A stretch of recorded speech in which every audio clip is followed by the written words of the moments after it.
रेगिस्तान की जमीन पर सूरज अपनी सुनहरी किरणों का जादू बखेर रहा था। हवा में रेत के नन्हे जर्रात ऐसे तैर रहे थे जैसे वक्त के लम्हे जो कभी रुक नहीं सकते। उफुक पर एक काफिला आहिस्ता आहिस्ता बढ़ रहा था। ऊँटों की घंटियों की मध्यम आवाज हवा की सरसराहट के साथ मिलकर एक अजीब सा सुकून पैदा कर रही थी। इसी काफिले में एक नौजवान था, अहमद। उसकी आंखों में एक बेकरारी थी, जैसे कोई खोई हुई शय ढूंढ रहा हो। उसके दिल में एक सवाल मुसलसल धड़क रहा था, या अल्लाह, मैं तेरा कुर्ब कैसे हासिल करूं? अहमद ने अपने इर्द गिर्द देखा। काफिले के लोग दुनियावी बातों में मशगूल थे, तजारत, कीमतें, मौसम और अगले शहर का जिक्र। मगर अहमद का दिल इन बातों में नहीं लगता था। उसका दिल किसी और चीज के लिए प्यासा था। दोपहर का वक्त था। काफिला एक खजूर के बाग के करीब आराम के लिए रुका। सब लोग खाने पीने में लग गए। अहमद पानी लेने के लिए एक कुएं के पास गया। वहां एक बूढ़ा दरवेश बैठा था। उसकी दाढ़ी बर्फ की तरह सफेद, चेहरा चमकता हुआ। अहमद ने सलाम किया। अस्सलामु अलैकुम या शेख। दरवेश ने मुस्कुराकर जवाब दिया, वालेकुम अस्सलाम बेटा, तुम्हारी आंखों में सवाल है, जबान पर नहीं। अहमद चौंक गया। आपने कैसे जाना? दरवेश ने आईना अहमद की तरफ बढ़ाया। उसमें देखो और खुद जवाब ढूंढ लो। अहमद ने आईने में देखा, मगर उसमें सिर्फ एक धुन थी। कोई अक्स, कोई तस्वीर, कुछ भी साफ नहीं। ये तो कुछ दिखाता ही नहीं, अहमद ने मायूसी से कहा। दरवेश ने नरम आवाज में कहा, ये धुन तुम्हारे गुनाहों, गुस्से, हसद और तकब्बुर की है। जब तक ये धुंध ना हटे तुम हकीकत नहीं देख सकते। अहमद खामोश हो गया। उसके दिल में एक अजीब सी कपकपाहट उतर गई। दरवेश ने कहा, अगर तुम सच में अल्लाह का कुर्ब चाहते हो तो अपने दिल का आईना साफ करो। कैसे साफ करूं? अहमद ने बेताबी से पूछा। दरवेश ने 3 काम बताए। हर दिन किसी की खिदमत करो, बगैर कसी लालच के। अपने नफ्स को काबू में रखो, चाहे दिल चाहे या ना चाहे। दिन के इख्तिताम पर अल्लाह का शुक्र अदा करो, चाहे हालात जैसे भी हों। अहमद ने सर झुकाकर कहा, मैं वादा करता हूं, मैं ये अमल करूंगा। दरवेश ने इसके कंधे पर हाथ रखा। याद रखो बेटा, अल्लाह दिल में है, मगर दिल तभी देखता है जब वो आईना साफ हो। अहमद ने इस दिन से अपनी जिंदगी बदलने का अज़्म कर लिया। काफिला अपना सफर जारी रखता रहा, मगर अहमद के लिए यह सफर अब सिर्फ मंजिल तक पहुंचने का नहीं था, ये सफर उसके दिल तक पहुंचने का था। अगले शहर में पहुंचकर काफिला बाजार के करीब रुका। वहां एक बूढ़ी औरत थी जो अपने छोटे से सामान का थैला उठाने से कासिर थी।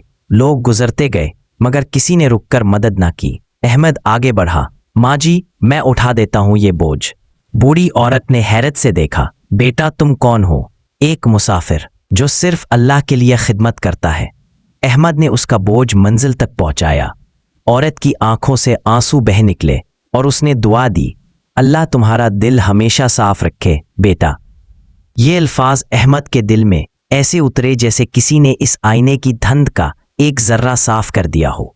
उसी शहर में अहमद के सामने एक वाक़या आया। एक शख्स ने बाजार में अहमद को धक्का दिया और उस पर चोरी का इल्जाम लगा दिया। लोग शोर मचाने लगे। अहमद का दिल चाहा कि वो फौरन जवाब दे, मगर उसे दरवेश की नसीहत याद आई, अपने नफ्स को काबू में रखो। उसने खामोशी इख्तियार की। लोगों ने तलाशी ली और इल्जाम झूठा निकला। वो शख्स शर्मिंदा हुआ।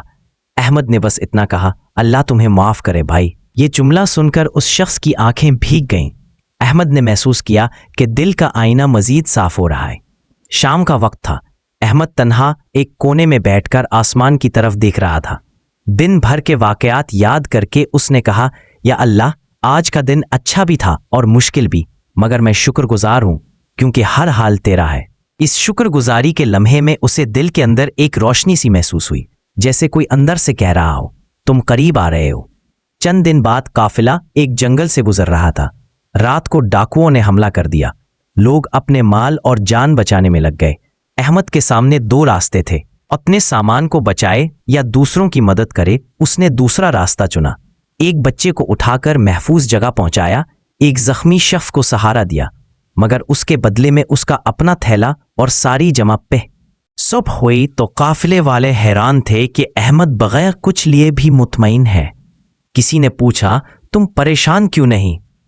अहमद ने मुस्कुरा कर कहा, मैंने अपना माल खोया है मगर शायद अपना दिल पा लिया है। रात का वक्त था। काफिला एक दरिया के किनारे पड़ाव डाल चुका था। आग के गिर्द सब लोग बैठे थे मगर अहमद अलग एक पत्थर पर बैठा आसमान की तरफ देख रहा था। ठंडी हवा उसके चेहरे को छू रही थी, जैसे कोई कह रहा हो तुम करीब हो। अचानक खामोशी को एक मायूस आवाज ने तोड़ा। अहमद ने पलट कर देखा। वही दुर्वेश सफेद लिबास में, लंबी दाढ़ी, चेहरे पर नूर। अहमद भागकर उनके कदमों में बैठ गया। ए मेरे मुर्शद, मैंने आपकी नसीहतों पर अमल किया मगर अभी भी लगता है कि दिल का आईना मुकम्मल साफ नहीं हुआ। दरवेश ने मुस्कुराकर कहा, बेटे, आईना तब मुकम्मल साफ होता है जब उसमें सिर्फ अल्लाह का अक्स रह जाए, बाकी सब मिट जाए। दरवेश ने अपनी झोली से एक छोटा सा शीशे का टुकड़ा निकाला और अहमद के हाथ पर रखा। ये शीशा देखो, जब उस पर धूल हो ये रोशनी नहीं दिखाता। तुमने खिदमत, जब्त और शुक्र से इस धूल को साफ किया है, मगर अभी मैं का पर्दा, नफ्स का गुरूर। अहमद की आंखें नम हो गईं। मैं इस पर्दे को कैसे हटाऊं? दरवेश ने कहा, हर काम में खुद को भूल जाओ और सिर्फ ये देखो कि अल्लाह खुश है या नहीं। जब तुम्हारा दिल ये सवाल हर लम्हे करेगा, आईना खुद चमकने लगेगा। दरवेश ने अहमद को एक अमानत दी, एक छोटा सा लकड़ी का संदूक, और कहा, इसे शहर के एक यतीम खाने तक पहुंचा दो, मगर याद रखो रास्ते में तुम्हें ऐसे मौके मिलेंगे जहां ये अमानत छोड़कर अपना फायदा लेने का लालच होगा। तुम्हारा इम्तिहान वही है। अहमद ने संदूक को सीने से लगा लिया और सफर शुरू किया। रास्ते में एक मुकाम पर उसने देखा, एक दुकान वाला कीमती कपड़ों के बदले ये संदूक खरीदने को तैयार है।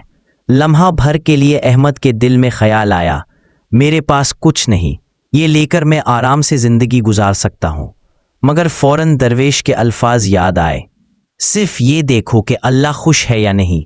अहमद ने मुस्करा कर कहा, यह संदूक किसी और के लिए है, मैं इसे नहीं बेच सकता। जब अहमद ने बच्चों की आंखों में जो खुशी देखी, उस लम्हे उसे लगा कि उसका दिल का आईना बिल्कुल साफ हो चुका है। दरवेश की आवाज उसके दिल में गूंजी, अब तुम उस आईने में सिर्फ अल्लाह का अक्स देखते हो और यही असल कामयाबी है। साल गुजर चुके थे। वो अहमद जो कभी खुद रास्ता तलाश कर रहा था, अब दूसरों के लिए रोशनी का चिराग बन चुका था।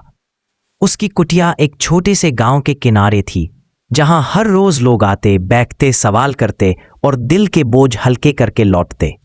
शागिर्द की आमद एक दिन एक नौजवान जैद थका हारा गर्द-आलूद लिबास में दरवाजे पर आया। उसकी आंखों में वही तलाश थी जो कभी अहमद की आंखों में थी। अस्सलामु अलैकुम शेख अहमद, मुझे सुकून चाहिए मगर दुनिया के हंगामे मुझे चैन नहीं लेने देते। अहमद ने मुस्कुराकर कहा, बेटे, तुम्हारा दिल एक आईना है मगर धूल और धन से ढका हुआ है। आओ मैं तुम्हें वही सफर दिखाता हूं जो मैंने तय किया था। अहमद ने जैद को गांव के सबसे गरीब घर का पानी भरने का काम दिया। जैद ने हैरत से पूछा, शेख, क्या यह भी इबादत है? अहमद ने कहा, जब नीयत अल्लाह की रजा हो तो पानी भरना भी। चंद दिन बाद जैद के चेहरे पर नरमी आने लगी। उसके हाथ जो कभी महज दुनियावी कामों के आदी थे, अब दुआ के लिए उठने लगे। अहमद ने एक दिन जैद से कहा, आज तुम बोलना कम करो, सुनना ज्यादा। पूरे दिन जैद खामोश रहा। उसने महसूस किया कि जब अल्फाज कम हो जाते हैं, दिल की आवाज सुनाई देने लगती है। रात को उसने अहमद से कहा, शेख, आज पहली बार मैंने अपनी ही धड़कन में अल्लाह का जिक्र सुना। एक दिन अहमद ने जैद को बाजार भेजा कि चंद जरूरी अशिया खरीदे। वहां एक ताजिर ने उसकी तौहीन की और सबके सामने उसको झूठा कह दिया। जैद का चेहरा सुर्ख हो गया, मगर वो अहमद की तालीम याद करके खामोश रहा। जब वापस आया तो अहमद ने पूछा, गुस्सा आया था? जैद ने कहा, जी, मगर मैंने अपने नफ्स को काबू में रखा। अहमद ने कहा, बेटे, यही वो लम्हा है जब दिल का आईना चमकता है, जब तुम अपनी अना को कुर्बान कर दो। महीने गुजर गए। जैद का चेहरा सुकून से भर गया। रात को अहमद ने आसमान की तरफ देखा और उसके लबों पर मुस्कुराहट आई। या अल्लाह, जैसे किसी ने मेरे आईने को चमकाया। मैंने एक और का मकसद है। दूर कहीं दरवेश की मानूस आवाज आई, अहमद, तुमने इम्तिहान पास कर लिया। اور ایک ابدی سکون میں ڈوب گیا۔